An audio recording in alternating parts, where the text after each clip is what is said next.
Yeah, it's my great pleasure to have Pieter Collins here today in our online seminar. And briefly, let me introduce our speaker. Pieter completed his master's mathematics tripos at Cambridge University in 1995.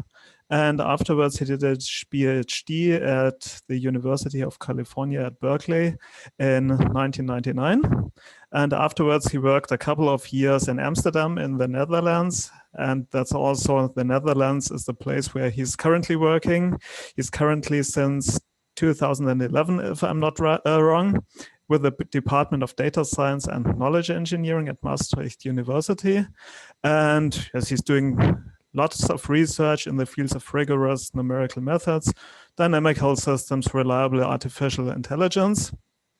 And yes, from the area of dynamical systems will also be today's talk. And Pieter will talk now about on the verification of hybrid systems using the tool Ariadne. We're looking forward to your talk, Pieter. Well, thanks very much for the kind introduction, Andreas. And I'd like to say I've very much enjoyed the seminar series so far, and I'm looking forward to some of the other talks that are coming up. So this work is a joint project which was started back in 2002 by a group involving Tiziano Villa and Jan van Schuppen from Verona and Amsterdam. And it's involved many people, but I'd particularly like to mention Luca Goretti, who's also in the group of Tiziano Villa in Verona, and Sanja Zivanovic, who's a former postdoc of mine and is now at Barry University in Miami. So today I'd like to, well, say something about Ariadne verifying hybrid systems, but also a little bit about the internals of the tool and the ideas behind it. I've prepared too many slides to go through them all in detail, so if there are, I may go over things a little bit quicker than I otherwise would, but if you have any questions or things you'd like me to focus on, then let me know and I can slow down for those. So I'll start by giving an introduction and have a quick look at what Ariadne can do. I'll then describe hybrid systems, what they are, then say something about the foundations on which the concepts on which Ariadne is built. I'll then mention the main modules of the tool, then give a couple of examples of verifying hybrid systems, and then some conclusions, including comparisons with other tools and future development plans. So the Ariadne project is a software package for analysis and verification of nonlinear hybrid systems. And hybrid systems are essentially dynamic systems comprising continuous evolution interspersed by discrete events. So you have a discrete jump in the state, and these are governed by some guard conditions. So the tool is based on computable analysis, which is a theory of computation, what's possible to do in computing with, say, real numbers. And we use this to provide a semantics for general purpose rigorous numerical methods. So we include event support for many fundamental mathematical operations, including real numbers, interval arithmetic, linear algebra and automatic differentiation, function calculus, including evaluation, composition, things like differentiation, integration. And we can also look at solution of algebraic and differential equations, constraint propagation, and nonlinear programming. The tool itself is a pure library in C++, and we provide a Python interface for easy scripting. So when developing the tool, we've tried to follow a number of design principles. So firstly, it should facilitate writing correct code. We use a strong type system. All types say what kind of information they hold. Conversions cannot gain information. There's a seminar by Pieter Collins about his software verification software. And in particular, by correctness, I mean, if we compute a quantity approximately, then you shouldn't be able to use it in an exact way unless you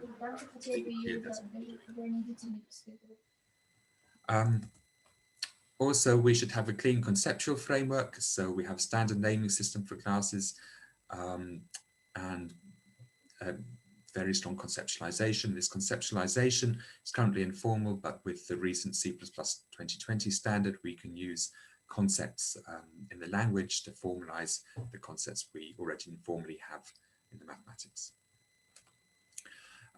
Also, it should be theoretically complete.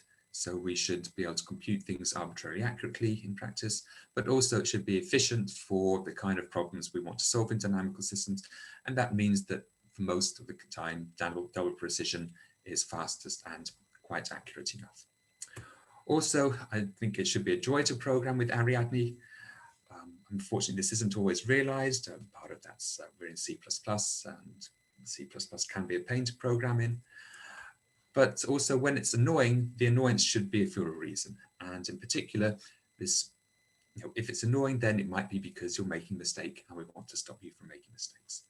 And in particular, we want to stop you making mistakes caused by using incorrect rounding or incorrect or approximate numerical methods without taking care of the error bounds.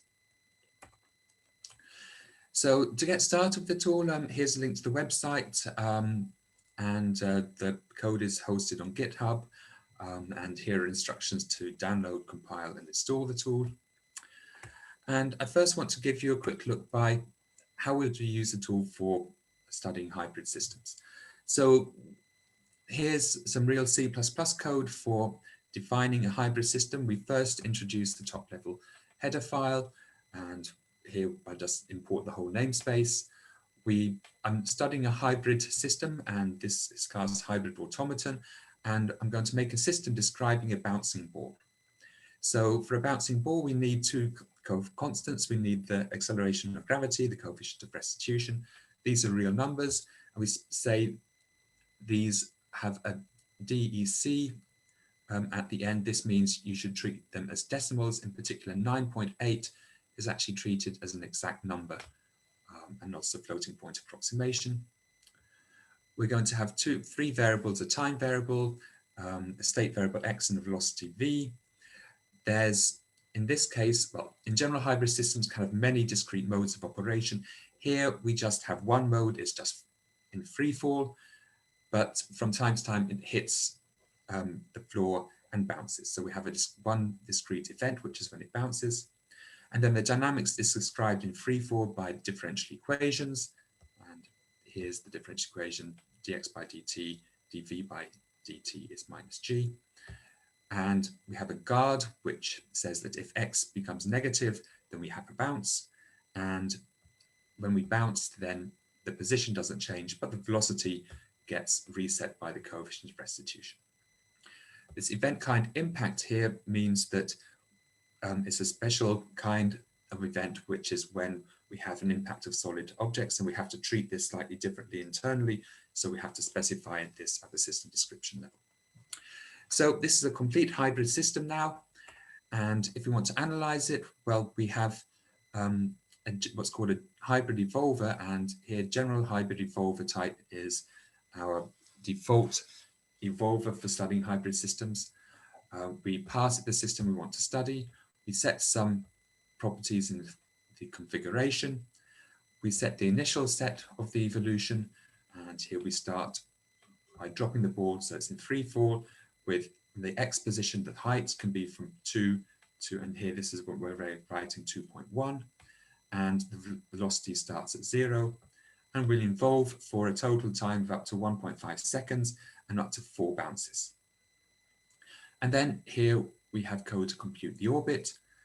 Lower semantics basically means we're interested in computing under approximations to the evolution. Well, actually we compute over approximations, but without too much over approximation.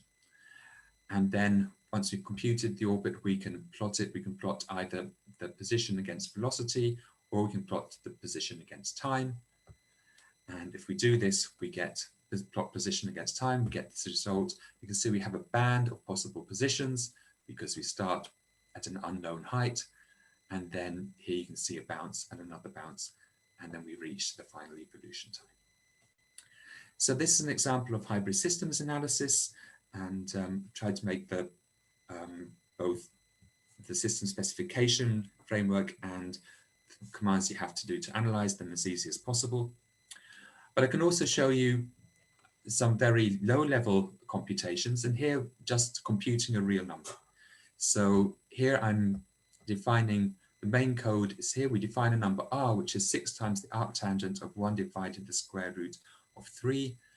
This 3 subscript q means we treat 3 as a rational number. Then here I compute it to an accuracy of 123 bits. So this gives a maximum error of 1/2 to the power 123. We can also compute it with a certain amount of effort. Basically, effort is a rather vague concept, but more effort means more precision. And here I can compute it and then print out an approximation to a given precision, a given number of bits. That can be less than the precision we use in the computation. This is C++ code. I can show you the Python equivalent, and it looks very, very similar. Python has a little bit less overhead. We just import the Ariadne module, and we don't have to declare types, but the rest of the code is pretty much the same. And then if we run this, then, well, we get the symbolic representation of this number R. We compute it, we get an answer as a dyadic interval, which this is hard to interpret, but if we extract this to the given precision, we can see that this number R is 3.14159 something, and you should recognize this if you haven't already as a number pi.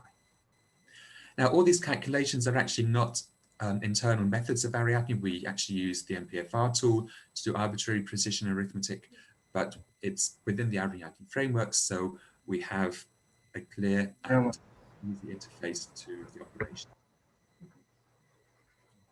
Okay. So this is an introduction to what we can do with the tool. Now let's take a look at, well, the main rationale for building it, which is the evolution and reachability analysis of hybrid systems. And here I want to say what hybrid systems are. So the trajectory of a hybrid system, as I said, is continuous evolution interspersed with discrete events. So if we start from, and say, some box in the state space, and then here I've drawn 3 boundaries where if we hit these boundaries, then we'll have an event. And in this green region, we may have the event, but we may wait until we reach the furthest boundary. Well, then if we compute the evolution, then first we have continuous dynamics governed by differential equations. This gives a flow. When we hit these guard conditions or an activation condition for an event, then this event will occur. This governs the switching. When this event occurs, we have a discrete jump governed by what's called an update or reset equation, and then we continue flowing in the next state, whatever that is. So this is the basic evolution that we want to try and compute. I'll define the set of points which we can reach from a given starting point x0 and a starting time t0 up to a certain time t to be psi of x0 t. This can be a set of points for a single starting point, depending on how we define the system. And then to evaluate the evolution, then our main problems are to compute the evolved set, so the set of points we can get to at a certain final time, and the reached set up to that time. And what our basic strategy is going to be to represent these sets as unions of sets which over approximate the true result. And I'll say enclosure, and enclosure will be one of the atomic sets we use to build this union. So for example, an enclosure for the final set here would be this red, this green, and this blue set. Well, if we look at the evolution, then if we don't have any events and we reach a point fxf at final time tf, then we just have to solve the differential equation.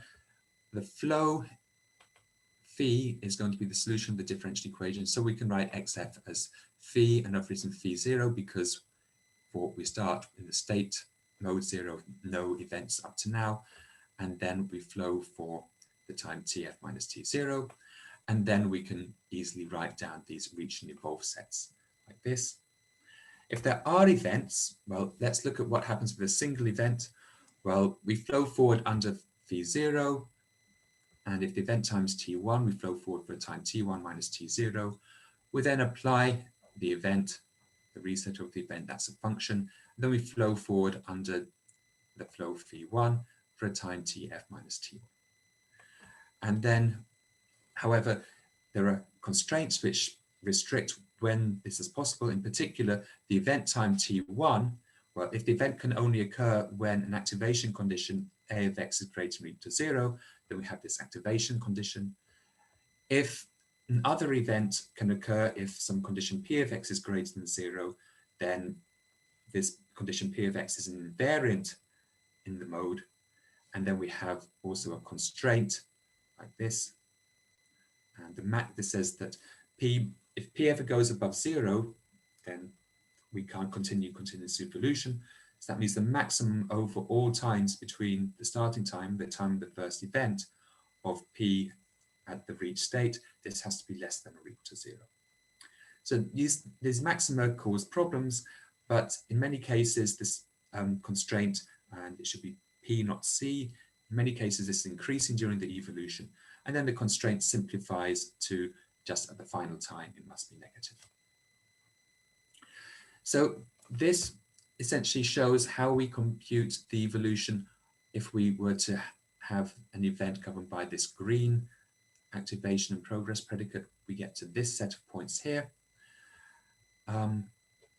We can also see what happens with this red condition here. We have we hit this constraint, and we have a guard which, as soon as this g of x becomes greater than or equal to 0, we must have the event. And then we can write down the constraints of the event. Well, the maximum over the time interval of g must be less than or equal to 0, and g at the event time must be exactly equal to 0. So we get these constraints. And if we were to look at this flow, well, here you can see that when we cross the guard constraint, then g is increasing.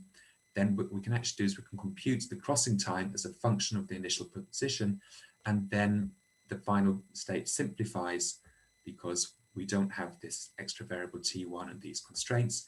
We can just write everything down in terms of the crossing time. And it turns out this is actually a big simplification in making the tool more accurate. So to summarize, if we look at the evolution, then we can describe the evolved set and the reach sets in terms of functions and constraints. And we'll therefore represent our enclosure sets as a class of sets which are called constraint image sets. So we have constraints. Well, we have the image of a parameter z. So this is why it's an image set. And this z is constrained to lie in some box domain D. And to satisfy further constraints, g of z should be in some set C.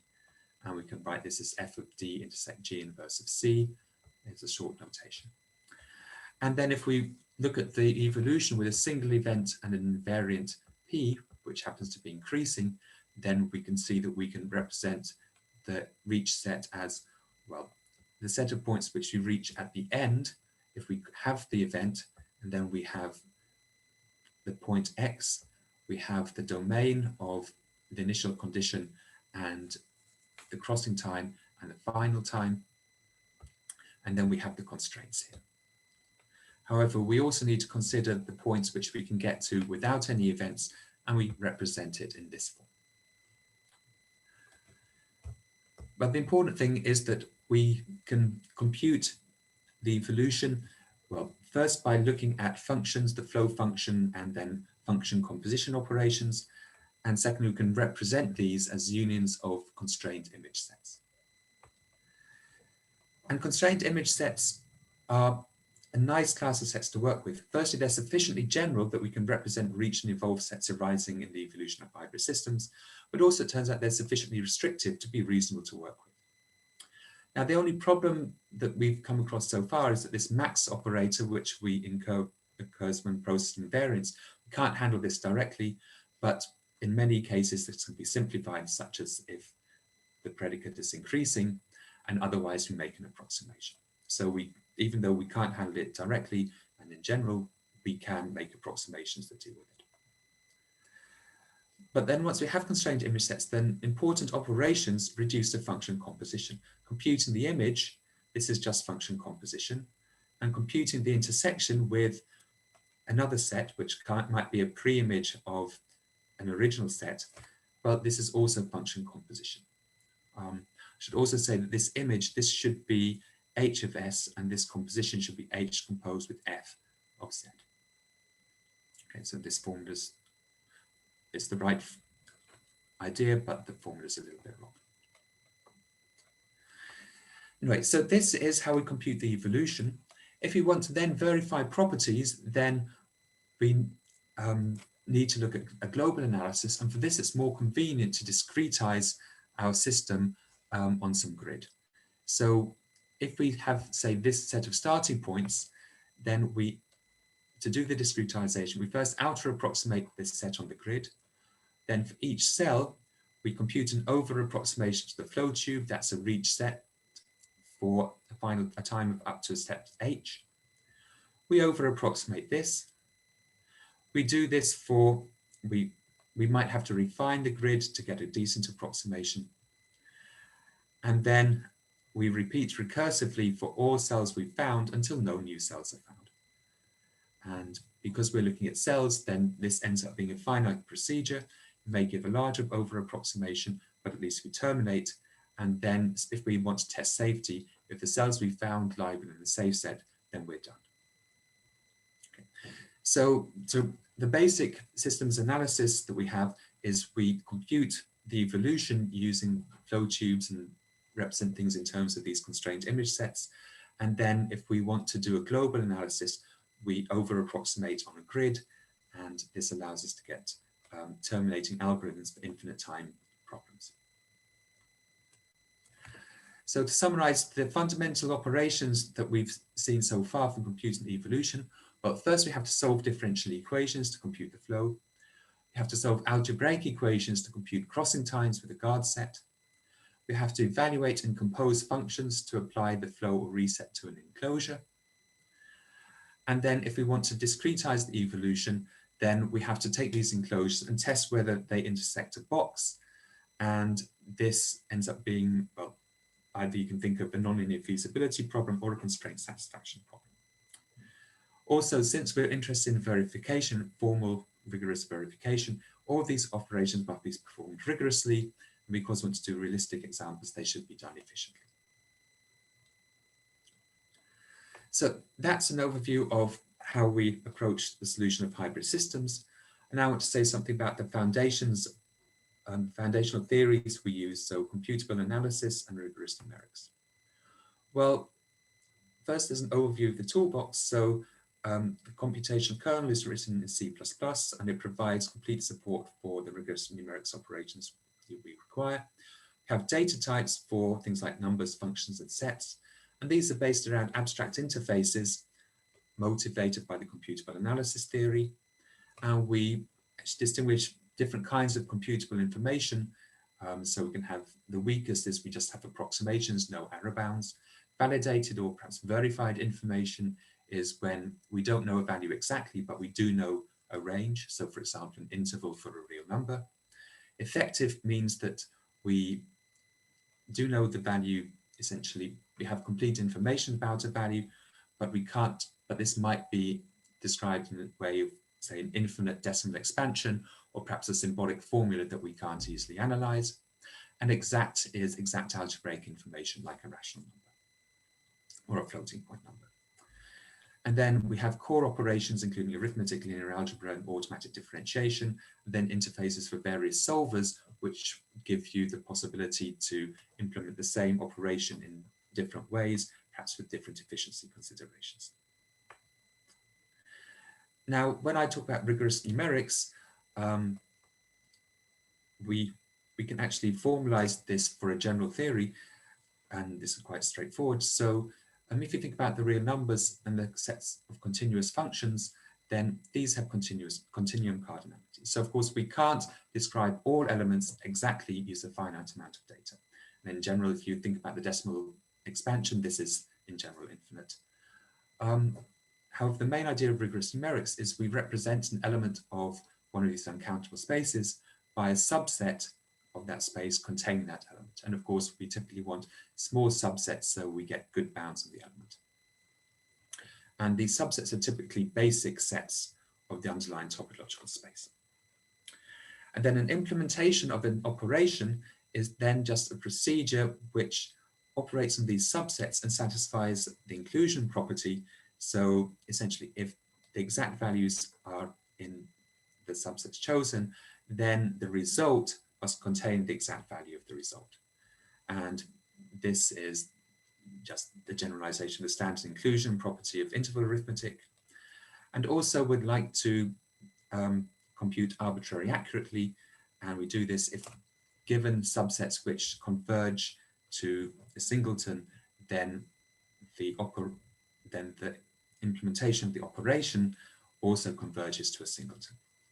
So for example, if we do interval arithmetic with double precision, fixed precision, then this cannot compute arbitrarily accurately because we can't converge to a singleton. But if we use, say, multiple precision floating point numbers, then we can compute arbitrarily accurately. And in principle, any problem that requires that we can compute with the real numbers, we can solve in this way.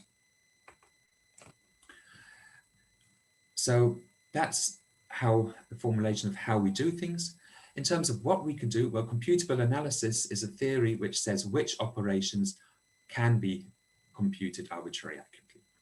And it turns out that if the computable operators must all be continuous, and also that pretty much all naturally defined continuous operations are computable. There's only one example of a naturally defined continuous operation I know of that we don't know if it's computable, and that's a countable product of compact spaces, and then only we don't know it in certain cases.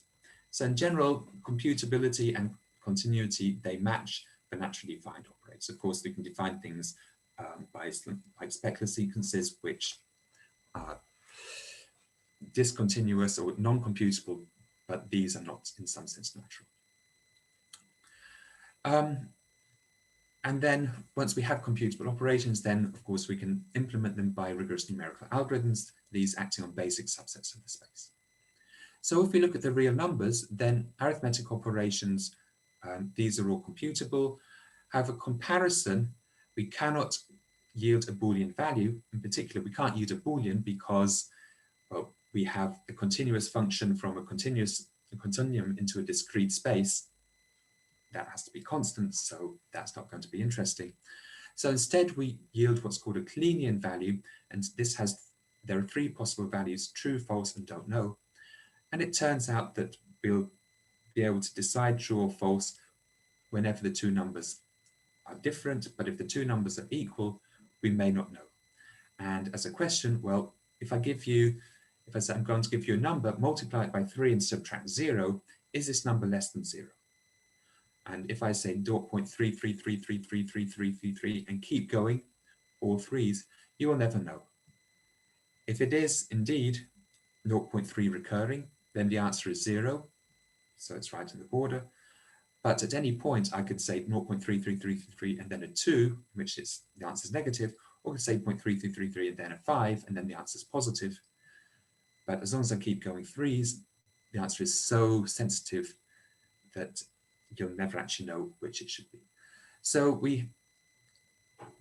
and this is perhaps the only surprising thing from computable analysis for the kind of problems we want to study, that we can't decide comparisons, and all our logic has to be with things like Kleinian values, not Boolean values. However, beyond this, we can work with functions and operations like evaluation, composition, integration. These are computable. Differentiation turns out to be uncomputable, but if we have symbolic information about a function, then we can differentiate as well, of course. And typically when we make a system specification, we do give symbolic information, so that's okay. If we look at sets, then we can define open and closed subsets of Euclidean space by a membership predicate, giving a Kleinian value.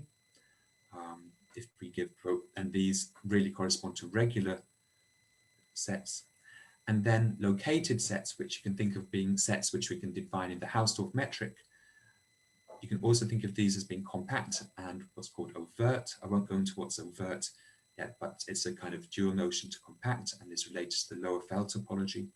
Then these subsets are defined by which, these can be defined by saying which open and closed sets they intersect.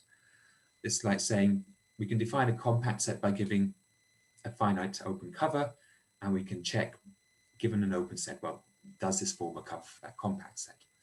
So we have essentially a function which now takes an open set, which is Rn to k, and then gives a Euclidean value as a return. So this gives a theory, and then we can give, this gives a theory for what operations we can and cannot compute on sets. So then when we try to implement this in Ariadne, one of the most important things that we do is we provide a tag or a template parameter or prefix to say what kind of information an object contains. So the main prefix tags are exact, effective, validated, and approximate. For rigorous computations, we'll mostly be using effective objects like real numbers in the specification, and then computing with validated objects, which are guaranteed correct information and hopefully sufficient to solve the problem. Sometimes you want to use approximate objects with no guarantees about the value. For example, in preconditioning a linear algebra solver, then this can be important. And to build up these objects, we use raw objects, sometimes called rounded. You can think of these as, say, multiple precision floating point numbers for which we don't have exact operations, but we can think of these as an exact value. Using these directly is dangerous because we have non-exact operations and exact comparisons. So instead, in user code, we have types built on these which tell you what kind of information they provide.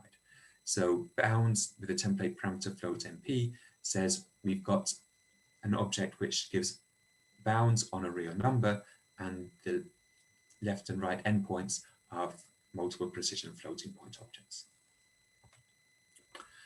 Similarly, we distinguish between generic and concrete objects. So generic classes represent mathematical objects, and these will typically be used in system specification. And they're defined, they're implemented in terms of interfaces from which we can extract operations. Concrete classes represent the kind of data types we'll use in numerical computation. These are typically based on floating point numbers with double and multiple precision. And essentially each concrete class models values of a particular generic type and supports the same operations. So if you give multiple precision floating point bounds on a number, this is a model of a validated real, with bounds on a real number. And we specify concrete classes by properties parameters, for example, by the precision of a floating point approximation. So these are some general unifying principles behind the design. And if we can then look at some of the core classes we have. So I'll go through these fairly quickly. So we supply Euclidean logic because we can't decide comparisons of, say, real numbers.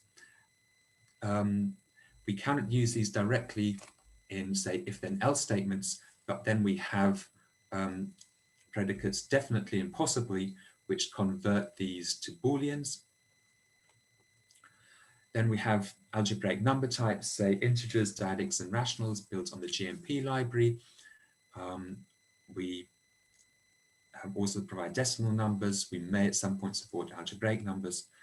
And in C++, we can define, we have user literals, so we can input these numbers easily without going through the C++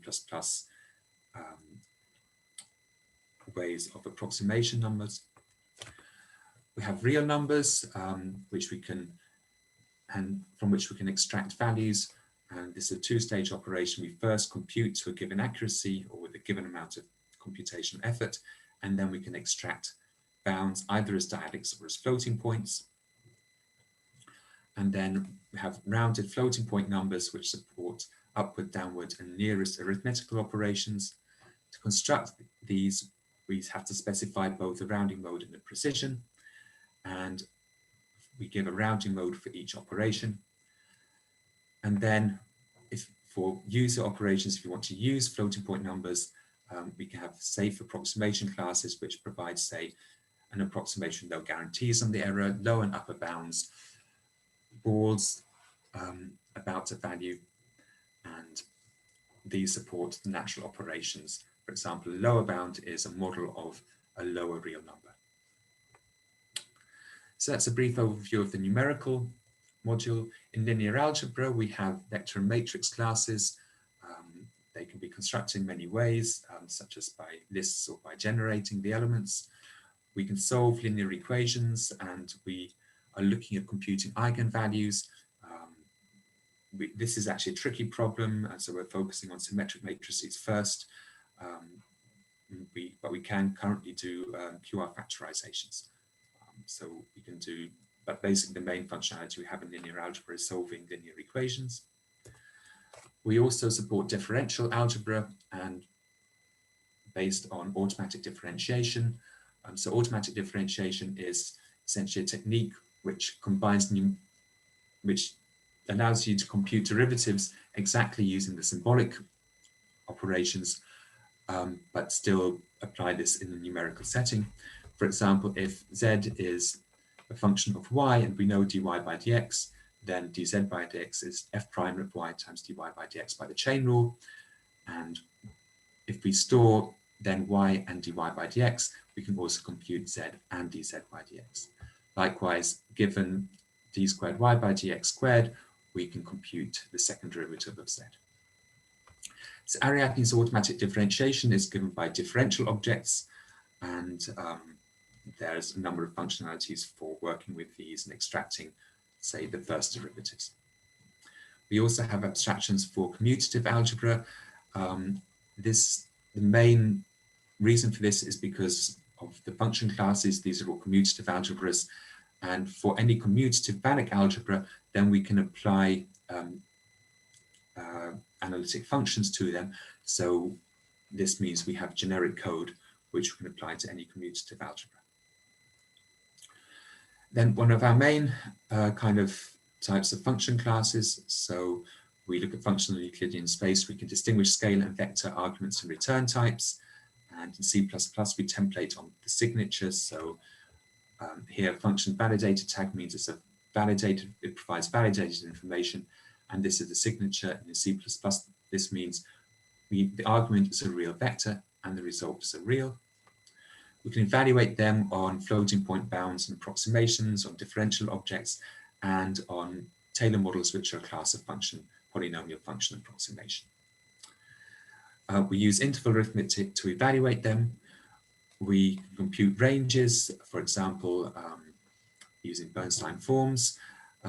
This isn't yet implemented, but it's up on the to-do list.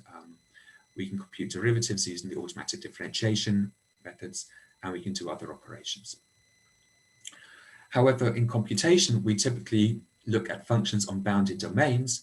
Here, we can compute the supremum norm. So this is another operation we have, and we say a function patch is a function defined on a standard, so an interval or box domain. And then when we have concrete operations or concrete representations, these are provided by function models, where we say use floating point numbers to define polynomial approximations. And a powerful, rigorous calculus for continuous functions was given by Taylor models, which were first developed by Makino and Burrs in 2003. They are characterized by fast arithmetic, and by sweeping terms into the error bound, the representation can be kept small. We're also looking at Chebyshev models. We have a partial implementation of this. But I first want to briefly say a little bit more about Taylor models. So the Taylor model for a function basically on a domain D comprises three elements. First, we have a scaling, which takes a unit box into D.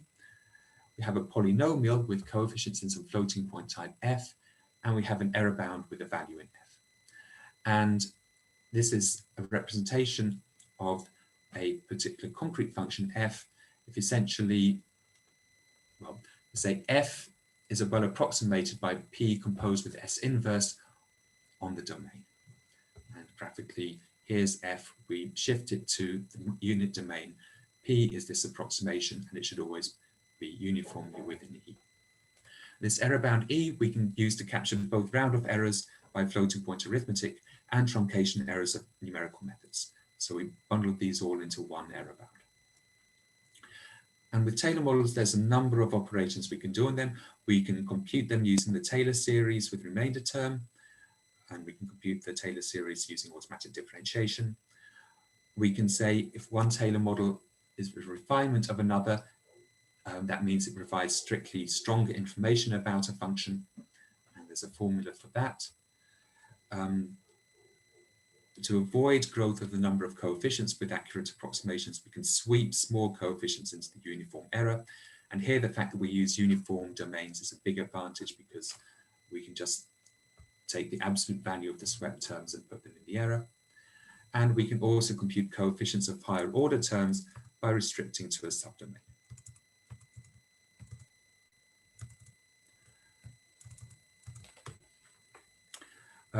Also, these Taylor models support many standard operations, so we can do evaluation, arithmetic, composition, and anti-differentiation.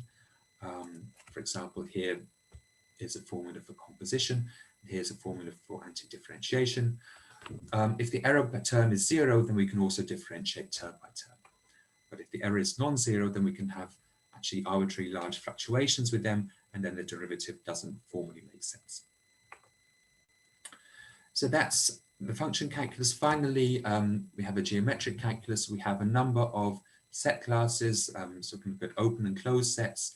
A set is, we can look at regular sets, which we think of as being open and closed.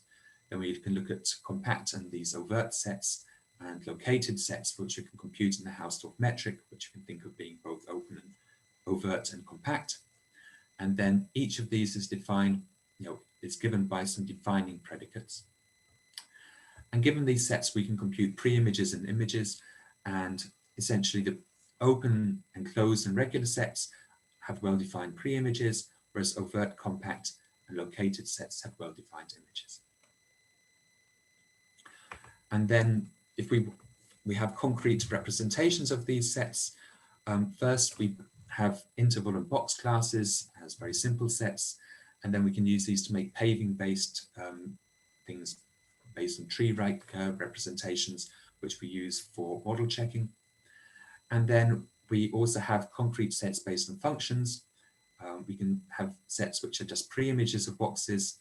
These are called constraint sets. These are regular.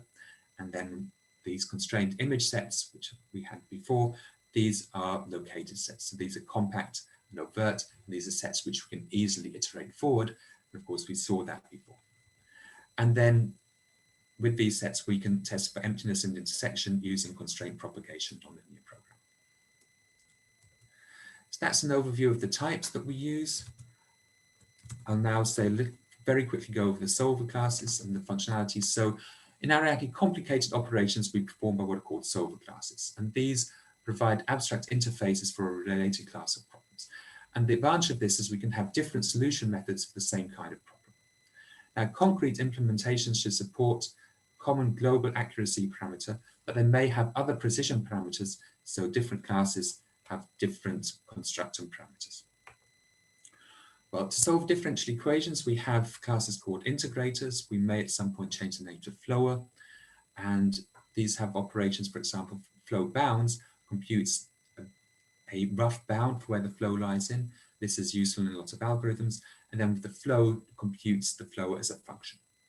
So a function which says, given the starting point and the time, where do we end up? We have three kind of integrators at the moment: Picard integrators, which uses Picard's iteration; Taylor integrators, which computes the flow using a Taylor series; and an affine integrator, which just solves affine systems. In practice, the Taylor integrator seems to work the best. And all these methods require a bound for the flow starting in an initial box up to a time step. Then we have solvers to algebraic equations, and these again provide a bunch of related operations, including solving just an n by n system of equations to get a single point solution, but we can also solve implicit function problems. And this is important because we need these to compute crossing times with guard sets. So our two main solvers are based on the interval Newton method and the Crawchick method. It seems the Crawchick method is more reliable but slower, and using Taylor models, we can represent solutions to implicit function problems. And what's important, if we're looking at functions from Rp cross R to R, then we need to only compute a reciprocal, no matrix inversion, which makes the implicit function problem easier. And the main use for the implicit function problem is computing crossings with guard sets. So here's the problem that we need to solve. We need to solve this composition x0t is 0 and want to solve for t. So the time derivative of this function is given by the gradient of G dotted with F proposed to the fly. So we can usually test transversality of crossings without computing the flow itself, and that's a nice property. And then we can compute the crossing time using a parameterized Cauchy operator, which has this iteration and this error bound. And in particular, the convergence rate of this operator depends on the size of the transversality. So if the flow is very strongly transverse to the guard set, we converge faster. The other class of problems we have to do with constraint propagation and nonlinear programming. So constraint propagation is a collection of methods for testing feasibility of constraint satisfaction problems. So Z is in D and F of Z is in subset C. Ariadne implements many different contractors to reduce the size of this box of constraints, including box and hull consistency contractors. And when all else fails, we just split the box into two sub-boxes. And although we tried to split along at a good place, along a good dimension, to reduce the overall non-linearity of the function. Now we typically use these to discretize evolved sets. We want to test an evolved set intersects a box B. And here there's a couple of things that can help. Firstly, we're often testing the intersection with several boxes, and we can use the results for one box to warm start the computation for another box. And also we're usually more interested in proving disjointness than in finding an intersection point. So if the sets are disjoint, we want to prove this. If they intersect, we want to be sure we say they intersect actually. But we really want to try and prove disjointness. So if there is an intersection, then if we can show this, then we can shortcut the computation. Also, if we have equality constraints and we want to prove an intersection, then we need some algebraic equation solver, because we can't expect to land exactly on a single point if we're testing if the constraint is satisfied. Finally, we have methods to solve nonlinear programming problems. Our main techniques are based on prime module and interior point methods. But since rigorous solutions are required, we can't just look at global minima. We need local minima, we need the global minimum. And so we use Lagrange multipliers, constraint propagation, to discard parts of the space which cannot contain the global minimum. We also, for linear programming, have a simple version of the simplex algorithm, which we can use with exact arithmetic, for example, if you want to. And this gives a validation of some of our linear programming problems as well. Finally, we have a number of drawers, which are solvers for drawing sets on a canvas. And it turns out the problem of accurately drawing a constrained image set is non-trivial, especially if the parameter domain D is of high dimension. And we have two drawers. The affine drawer usually gives good accuracy with few subdivisions. So this is an overview of the core techniques we have. Now I want to say how we use these to solve, say a little bit about how we use these to solve hybrid systems evolution. Well, there are a number of practical difficulties we encounter. So, for example, how to rigorously handle non-transverse crossings, also how to schedule the events to avoid splitting enclosure sets as much as possible. In general, having big enclosure sets makes the computations less efficient, but we can make them smaller by splitting them. But if we split them, then we have to do twice as much work. And we want to avoid splitting as much as possible. Also, the representation of these enclosure sets can get quite big. So we want to maintain accurate approximations without too heavy a computational burden. So we need to simplify the representation wherever possible so that it uses less data and we have to do less work. Well, there's a number of techniques that we use. One technique we use if we have degenerate crossings, so we have tangential crossings of flow lines with guard sets, is we compute the critical time, which is when the flow reaches a maximum, and then the progress conditions which previously required a maximum, these reduce to standard constraint, constraints. So we can put these directly in constrained image sets. So this is a nice simplification. It doesn't always work, but it does allow us to handle a lot more sets exactly. Then another important optimization was event scheduling. So one of the problems that we had was if we flow a set and at the end of the flow step, it was halfway across a guard, then we'd have to split that set. We don't want to do that. So what we do instead, we don't flow up to the guard, we flow close so that in the next time step, we can jump without any splitting. And this is a procedure we know as creeping up to the guard set. Then we have a number of techniques for conditioning sets, that's simplifying the set representation. For affine sets, we have methods of Kuhn and of Lohner. For nonlinear sets, this is harder, but we do have some fairly simple heuristics, but this is an important area for future research. And then we have a number of planned future improvements. So, for example, we might be able to simplify a lot of operations by using intermediate variables, or instead of using box domains, we might be able to use parotopic domains. And also, rather than computing a flow for each initial enclosure, we might be able to compute the flow over a large domain and then apply this to several different enclosure sets. And this is a technique that's already been tried in Toolbox of Daniel. So that's the theory. Let's see how it works. Well, I'll give an example of a standard example is what's called a water tank system. So basically we have a tank which we want to keep filled with water between a minimum and a maximum. And we have an outflow, and this outflow is covered by Torricelli's law. So the derivative of the height is proportional to the square of the height. And we have an inflow, which is governed by a valve, and the inflow is proportional to the aperture of the inlet valve. The valve can be opened or closed, but not instantaneously. So it takes a time capital T to fully open or fully close it. And we control the system by a controller which starts to open the valve when the water gets too low and starts to close it as soon as it gets too high. And so we can model this with a hybrid system with three components: the tank, the valve, and the controller. This gives a discrete automaton for the system.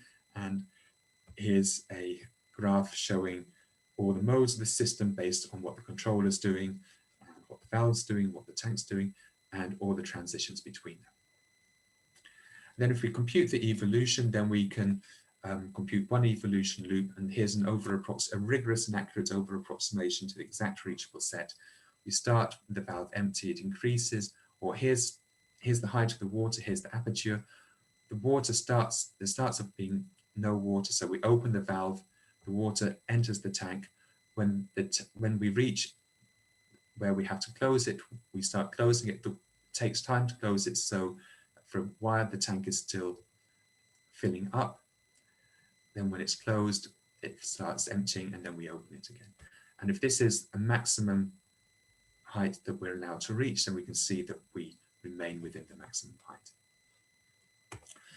Another example, which I think we get some nice graphics, is a heating system, where you can think of having a building, you want to heat it, you gain and lose heat from the environment. You gain heat if it's a sunny day, you lose heat at night.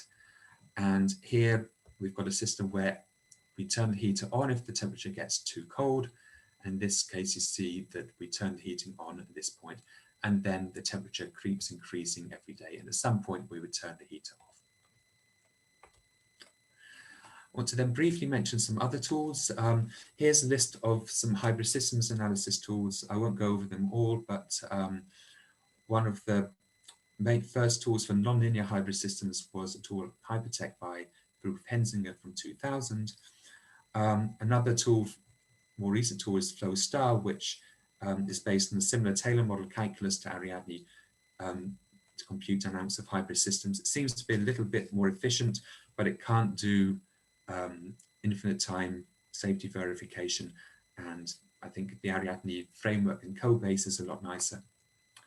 And then there's a few other tools which are based on different kind of techniques. For example, Chimera uses logical and algebraic methods. And there's also a number of tools for rigorous numerics. This dates back to the AVA tool by Lohner, but there's a number of differential equation solvers, a number of tools for analyzing dynamical systems, including, well, Gaia was a very influential tool. Cozy Infinity was a very influential tool, especially being the one that introduced Taylor models. And more recently, there are tools for like IRAM and EARN for real number computation. Especially EARN is similar in scope to Ariadne's rigorous numerics, but it's implemented in Haskell. So there's a number of directions for future development. First, there's some general improvements. So we want to improve the efficiency of the tool, especially the differential equation solvers, and especially the flow bounding aspects of this need to be more efficient. We also need to clean up the code base. There's a number of things to be done here, but one of the main things is to use C++ concepts as a unifying standard.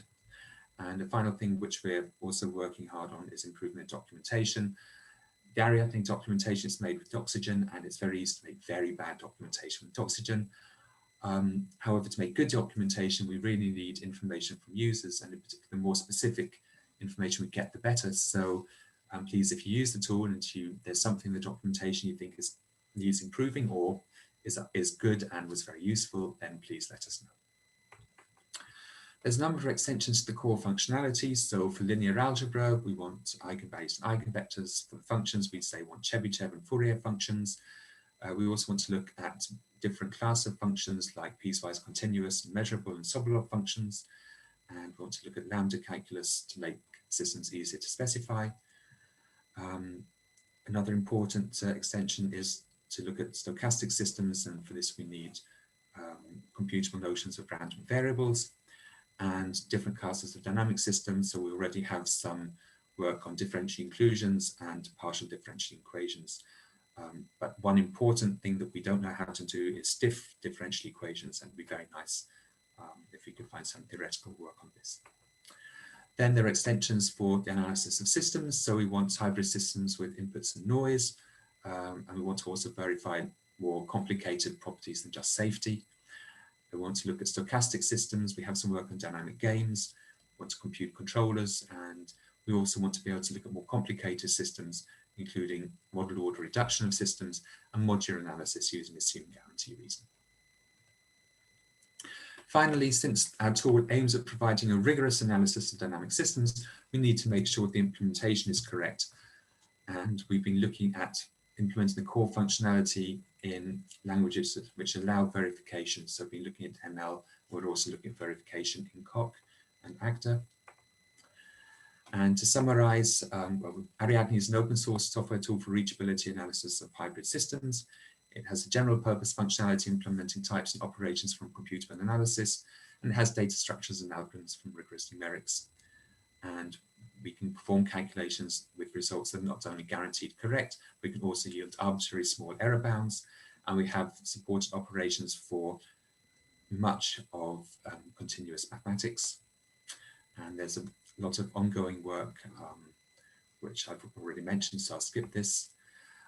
Finally, I should mention financial support. The initial work on this tool was supported by a VD grant on computational topology for systems of control from the Dutch scientific organization. And we've also received funding from the EU for a project Computing with Infinite Data and from a couple of other EU projects. And my research was carried out at the CVI in Amsterdam up to 2010, and then at Maastricht from 2011. I'd like to also thank the many people who've contributed to the project, and especially the group of Tiziano Vila and especially Luca Guerretti, who has been the main developer and tester of the dynamic and hybrid systems functionality, and also my mentor Jan van Schuppen for providing support and guidance throughout. And finally, his exhortation to try it yourself. So here's the downloading instructions, and I'd be very interested to see how you get on, what you think. Okay, many thanks, Pieter, for this very interesting and great presentation. And I think the floor is now open for discussion. Does anyone want to start?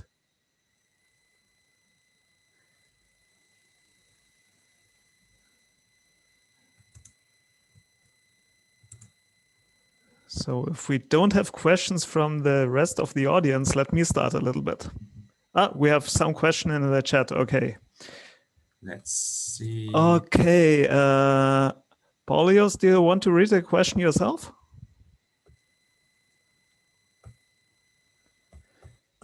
Okay, the question is interesting talk. You mentioned, hey, where's the window now?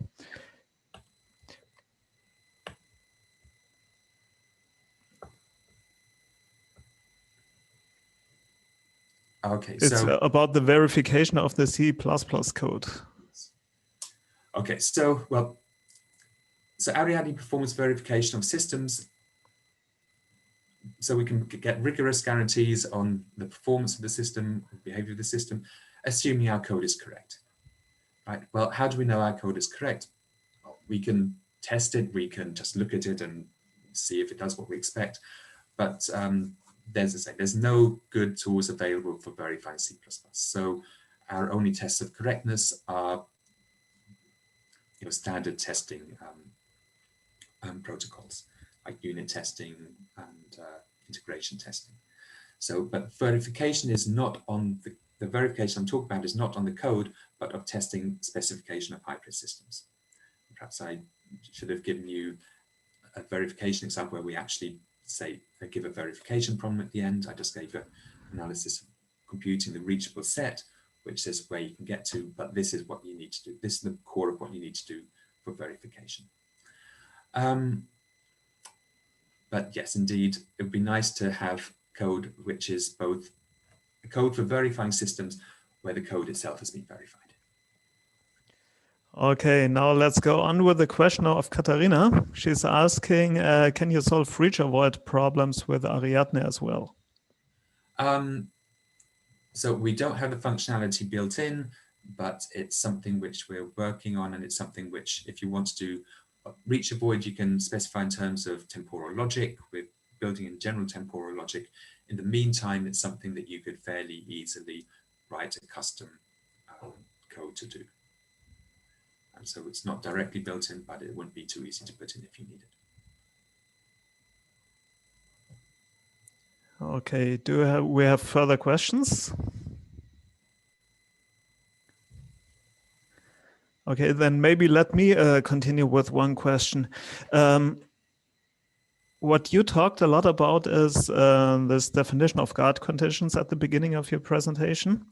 And where such guard conditions are especially useful or occur regularly is when you design nonlinear controllers of a sliding mode type, where you have hard switchings between a lower and upper control signal. And it's quite similar to what you had in this tank system at the end. Now, let me think of a little bit more complex system, a system where you have multiple inputs. Mm-hmm. And in such cases, it could occur that it's not clear whether you reach, let's say, guard A or guard B at the first. And in such a way, also the definition of these crossing times that you have is unclear or uncertain. Could you comment on this a little bit? Okay, so there's two things to comment on. The first thing you mentioned was sliding mode, which I'll comment on last because that's harder. Mm-hmm. In terms of multiple guard conditions, well, if you hit the boundary of two guard sets, then but you can see where do you hit each of them, assuming the other wasn't there, and then you can also cut off the pieces that that hit the other one first. So this is all in the tool, and it's not okay. Difficult to handle. That it can be tricky if you don't have if the guards are not if the crossings are not monotone. We can handle those as well, though sometimes we have to revert to approximations. But yeah, that's something is there and it's not too difficult to handle. The question on sliding mode is actually, I think, perhaps more interesting, and because it's actually a hard thing to specify. And the problem with sliding modes is you have a surface which divides two modes of the evolution. And if you start from one side and you cross to the other side, if you start from the other side, you cross to the first side, and if you were to apply a simple, say, approximate Euler solver to this system, you would jump across. Yes, you get this chattering phenomenon. So you jump across, and that means, but if you take the limits, then you will slide along the surface. unfortunately, with the standard semantics we have in Ariadne, you say you hit the surface and you jump to the other mode. But when you start in the other mode, you're on the guard set, so you jump to the first one. And this would give you a Zeno behavior. There are ways in which, and at the moment, we don't have ways internal to the tool around it. If you want to have a system with sliding modes, then you would actually have to write these in yourself. And essentially, sliding modes have to be handled slightly differently to other kinds of mode transitions because they don't involve a change of the state. And so there are two essential ways you could do it. You could either treat the whole thing as one mode and look at differential inclusions with the Filipov solution concept. So this would mean you need a general differential inclusion solver. I think this way is probably the harder way of doing it. The easier way of doing it would be you would have to, given the system specification from the user, you would want to construct automatically yourself you'd want the tool to construct the sliding mode and change the specification so that if you were to jump from one mode to the other, you'd actually jump to the sliding mode. Then, of course, you have to be careful to make sure you get the right conditions for when do you leave the sliding mode and make sure there's no Zeno-ness there. But this is something that's it's a bit tricky to do, and we'd like to automate it, but we haven't done that yet. And it's okay. Easiest done by addressing the system specification that the users pass in, but before we pass it to the current hybrid evolution routines. Yeah, thanks a lot. Do we have further questions? Okay, then let me continue with my list of questions. You also talked about computing eigenvalues. What came to my mind in this case is that you may be interested in verifying also definiteness properties of uncertain matrices. Do you have any solvers for this, or what is your recommendation there? It's not a problem I've thought about. So, well, okay, well, if you want to verify definiteness properties, yeah. then I believe you can just use things like LDL factorization, and that boils down to Gaussian elimination. So we have that. So that's actually not a problem. It's a slight problem it might be a slight problem if there are 0 eigenvalues of the matrix, but even then I'd expect you just, if your poster has 0 eigenvalues, you just see that the problem is a bit ill-conditioned, and you might not be able to do the whole factorization, but at least if you have a matrix without 0 eigenvalues, then that should all be okay. Yeah, and one further question that came to my mind is you may be interested in verifying, for example, nonlinear oscillations, like, for example, limit cycles or some closed orbits. And what a control engineer would typically do is define some Picard section and calculate the return times to this Picard section. Does your solver apply to such a scenario? Yeah, so I actually use this to compute, to prove the existence of periodic orbits. Unfortunately, I never put the code in the main code base, but essentially it follows the way you said. You make a Poincare section, and then you look at the return map, and then the return map is now a well-defined map, and you put it through one of the algebraic equation solvers to find a fixed point. Okay. It does this approach, well, I never automated it fully. It takes some input from the user to define the right section. You can automate this in a way that works.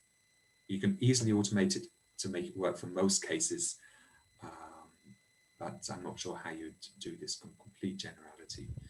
But yeah, that's an interesting problem. I've solved it in a kind of hacky way, but the solution never made it as, say, user functionality in the tool. Yeah, and from my side, at least the last question was, you mentioned the computation of some directional derivatives, these Lie derivatives that you had. And they are very important when you want to verify, for example, observability of dynamical systems. That means to reconstruct the internal system states on the basis of measured outputs and their time derivatives. Now, do you get these Lie derivatives along the complete solution tubes? Can we extract them in some way as some kind of time-dependent functions? Yes, you could, yeah. Okay, I think that's something that may be very interesting and also in one of our future talks. It will be scheduled, I think, for February, when Thomas Paradowski and Bernd Tipken will talk about the observability analysis of nonlinear dynamic systems. Yeah, so what I've seen with the Lie derivatives and observability is you often want to, I think, create foliations based on the Lie derivatives. So it might be quite a bit more complicated than just making the Lie derivatives. But in principle, the implicit function solvers should be able to do a lot of these calculations. Yes, the thing is you need the Lie derivatives and then you have to show the invertibility of the so-called observability map. That means you need a further derivative on the Lie derivatives themselves. Yeah. That should be possible, although computing derivatives of derivatives is a little bit tricky. It might work out of the box if you do it right, and it might not. But it can be done. So but that sounds like an interesting problem to look at. Yep. Okay. Do we have any further questions?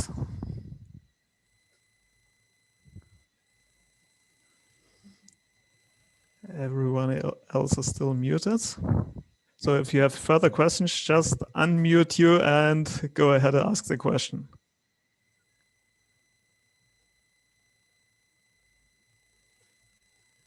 Okay, seems that your presentation has been perfectly clear. Yeah, as usual, I'll upload it to our YouTube channel. And if you could provide me also with a PDF file, I'll put it on the seminar webpage. And yes, from that point of view, thanks again to Pieter for the very interesting talk. Well, and the invitation, Andreas. Yep. To all of the audience, thanks for participation. And yes, this just leads me to some concluding remarks to advertise for the next seminar. In 2 weeks on Friday, again at 1 p.m. Central European time, we'll have the talks of Auguste and Joris. Both of them are PhD students at Insta Bretagne in Brest. And yes, they'll talk about interval methods in control, especially with robotics applications related to hybrid systems and also related to stability analysis. Okay, from that point of view, thanks again for attending and have a nice Friday afternoon or evening, wherever you are located at the moment, or for some even have a nice morning. Okay, thanks a lot for attending again and see you soon.